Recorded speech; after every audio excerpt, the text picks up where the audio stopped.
தாவேக்கா போன்ற கட்சிகளுக்கு அதை கொடுக்கலன்னு சொல்லி அங்கே கேட்குறாங்க. எங்களுக்கு கொடுக்கவே இல்லைங்க வரைவு எஸ்ஓபியை. ஒரு எதிர்த்து மனு தரப்புக்கு கொடுக்கணும். தமிழகத்தில் இத்தனை 20 கட்சிகள் ரெஜிஸ்டர்ட் ரெகக்னைஸ்டு இருக்காங்க, 40 ரெஜிஸ்டர்ட் பார்ட்டி இருக்கிறாங்கன்னா நாங்கள் எப்படி எல்லாருக்கும் கொடுக்கறது?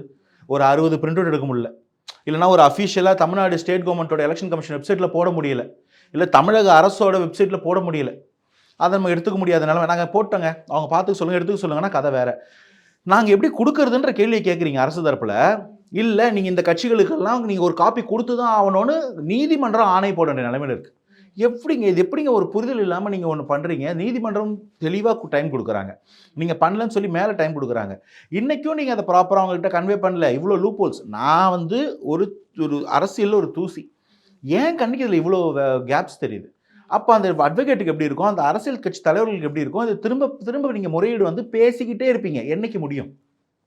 நீங்கள் ஹோலிஸ்டிக்காக ஒன்று கொடுத்தீங்கன்னா எல்லாரும் அதில் அப்ளை பண்ண போகிறோம், எல்லாரும் அதில் அக்செப்ட் பண்ண போகிறோம், அது அப்ரூவல் ஆக போகுது. இப்படி நீங்கள் ஒன்னொருத்துல ஒரு கேப் வச்சுட்டு இருந்தீங்கன்னா அது எப்படி ஃபில்லப் ஆகும்னு நான் கேட்குறேன்.